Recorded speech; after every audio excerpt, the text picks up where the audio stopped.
Hello you beautiful people and welcome back to Let's Play Banishers Ghost of New Eden, where we enter this Captain Pennington building and meet the captain.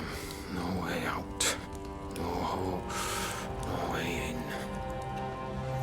No time at all.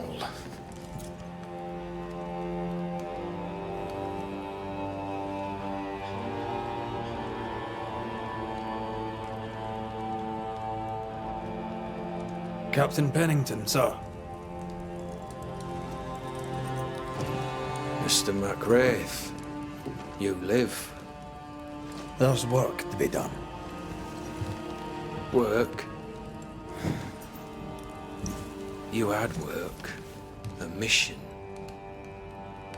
To bring one last glimmer of hope. To gladden our hearts before the pit takes us all. You secretive bastards haven't helped. The job is done. There's no more hope and little enough time. All that remains is the pit.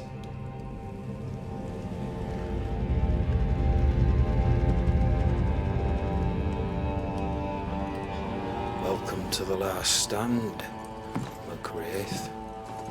Welcome to the end. I wouldn't surrender just yet, Captain. I found Helen Priest. We brought supplies. A waste of effort on both accounts. Hardly. We saved a life. Resupplied, you may save more. For the sake of what? For the sake of days, a week perhaps? You've saved no one. You've prolonged the terror. The dead will come. Our throats will feel their bony fingers soon enough. The end is inevitable. It is if you will not act. You're the officer, take command. Surely you can't intend to do nothing. You sound like Priest. She has changed. Her return to Fort Jericho has made her impulsive, irrational, quarrelsome. I believe she did not fully grieve her husband's loss. Returning to the scene has, it seems, reopened the wound. It festers. She'll join the lieutenant soon enough. When our defences crumble at the last, the pit shall take us all. Fair to say your tactical retreat from New Eden town has not served you. The town was doomed to fall to the curse. We disagreed on everything. There was nothing left to do but leave. We did not know there'd be no escape. Smith gathered the board and the governor let the affair flock to him. We never agreed on anything in the first place. The new Smiths are holed up in the woods, planning soon to leave for Boston. They may leave for Boston, but the curse will follow. The curse will follow until their backs are against the wall. As the commanding officer, you must know all the local lumps and bumps. The lumps and bumps can smooth themselves. I have other priorities. Why did you come to New Eden, Captain? Why here? Far from the many wars we fight, you mean? I'd shot enough Frenchmen and more than enough Indians. Did no one come with you? Keep to your business, son, not mine. It's just, there's a portrait hanging on the wall. A family. I had a wife and daughter once. I'll not entertain you with their story.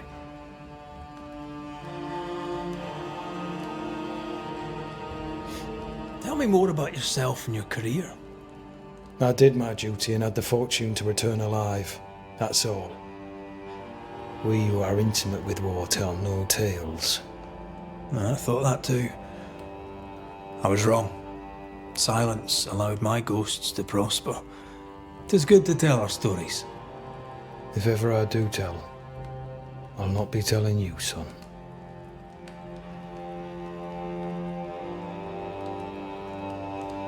How do things stand, Captain, as you see them?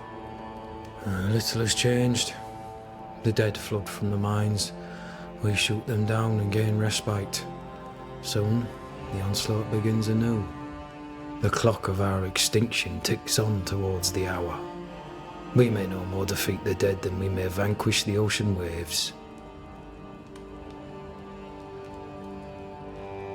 Folk have little enough hope, and you're leading them further into the darkness. I've heard the whispers, the murmurs, the plotting from the shadows. We hold till the last. We resist, till retribution rises from the pit and drags us all to hell. Well, that's something worth waiting for. I fail to see the appeal of this slow agony. How unfortunate.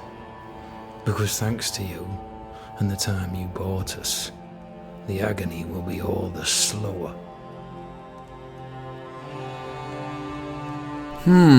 Permission to take my leave, Captain. And if I refuse it? Are you trying to recruit me, Captain? Do you really think I'd take the King's shilling? If I were to offer enough shillings, I'm sure of it. I need no new lieutenants. But if you wish, you may stay.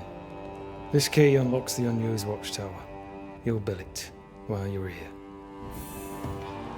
Okay, and that is, by the way, the key we have been looking for, I think. Capable and careful and dressed for the fight, Helen Priest suffers no fools. Yeah, bold and confident, she moves with purpose and holds your gaze. But something dark hides behind the cool exterior, pain, loss, a secret longing. Okay, wait a second. Arriving at Fort Jericho, Red was denied entry. The exhausted garrison is battling waves of spectres and will take no newcomers without to say so of Helen Priest, who had gone foraging for supplies and had not returned. After destroying the source of the attacking spectres, Red and Antia went looking for Mrs. Priest. A ghostly voice led the Banishers to Helen Priest, holed up in a cave, fighting for her life. Her husband Sebastian's ghost at her side. Red and Antia defeated the attacking tyrants, but all four found themselves trapped in the mines. To break free of the mines, Antia knocked down a wall. The two couples returned to Fort Jericho. With Helen Priest's approval, Red gained entry and went to talk to the now darkly pessimistic and distrusting Captain Pennington. The captain granted Red permission to stay. Yeah, that's great, right? Now,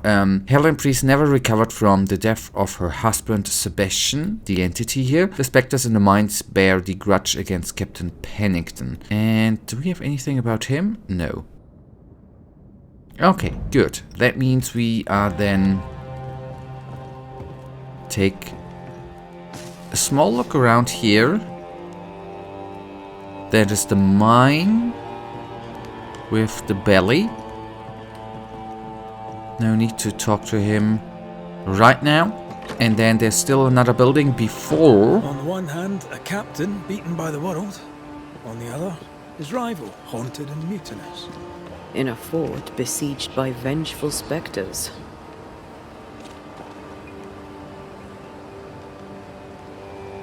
Behind all the shit, there's something else. Something darker. Good day to you, John. McCraith. Thank you for your time, John. Lord bless and keep you. We need the money. Abigail?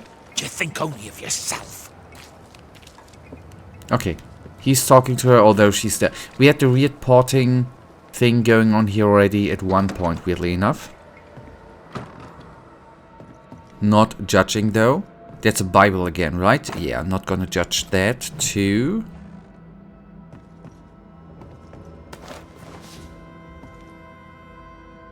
For...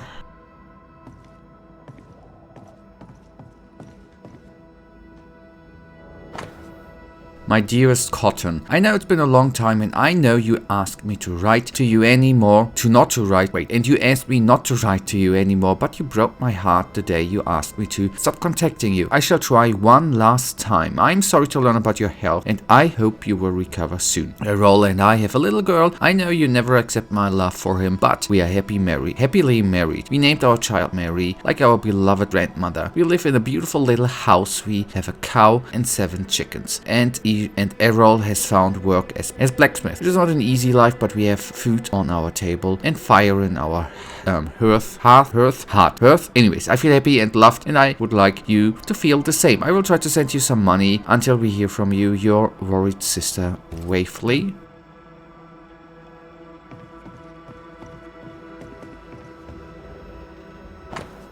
So, Sickness of a Soldier, Private Matthews, Poetry, shadows start to sing. The sky is falling, the day turns into night. The spectres are at my door. I hear them clawing at the gates. I can run, but I know I'll never escape. The shadows are my friends. I hear them calling out my name, scratched. Oh, the thing is unreadable, right? I'm a living shell with no soul, just a ghost haunting his house, his own house. I walk towards death, breathing my last breath. Mother used to say, death is only a horizon. I used to be afraid, but now I'm ready for my sun to set. Sun, not sun, right? Okay, anyways.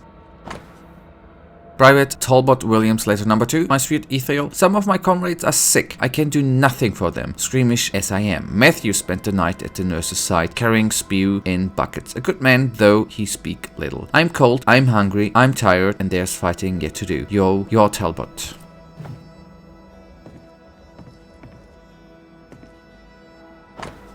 Official document with the death of Private Forbury, according to Forbury's wishes and to Waters' military exploits during the Battle of Bloody Brook, Teddy the Shadow is appointed to be the owner of Forbury's late properties, including his rifle. May the Shadow carry his fine gun with honor. Yeah. Okay, and that's for sharpening swords, alright? And the husband said something about money, right?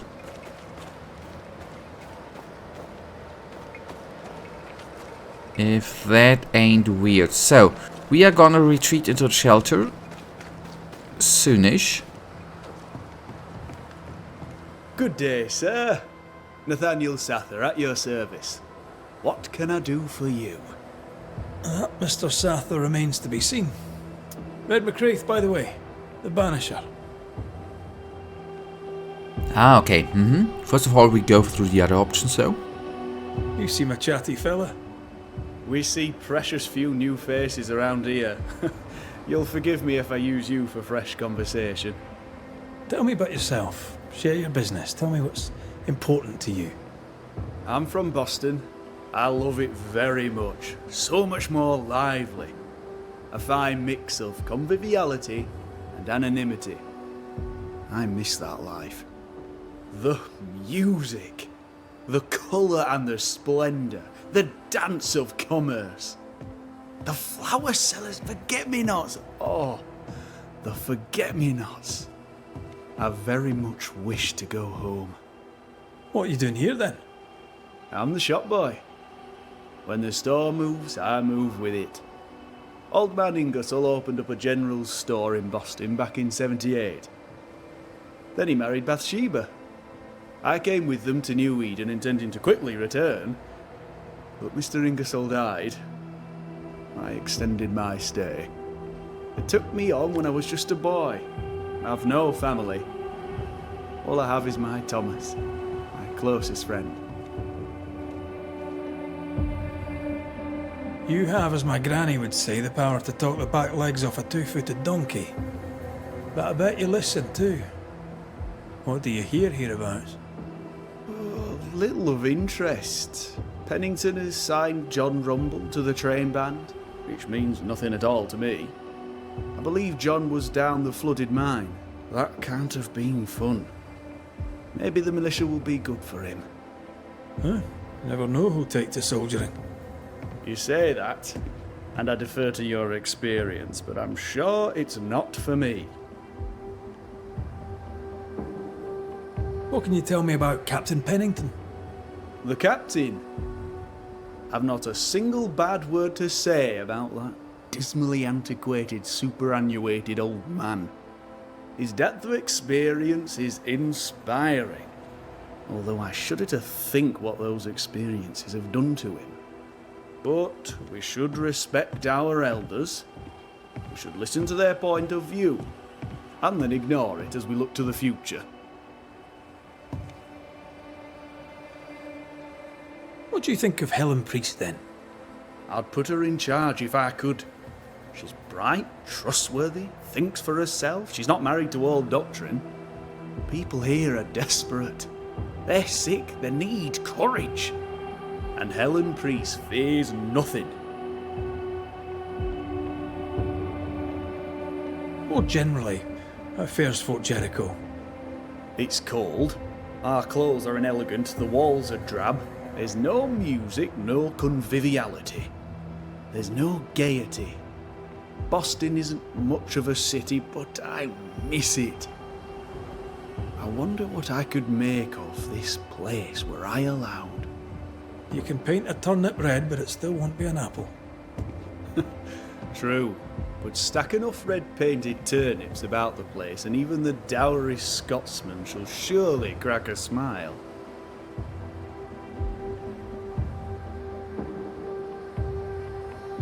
I heard you bought some things from Ferdinando Miller. Might I see them, do you think? Oh, the paintings. Yes, you must have a look. Beautiful pieces they are, and on sale at a very attractive price. If there's one thing a man like you needs out here on the mountain, it's paintings. I must go. Thank you for your time. Take care, and mention it not.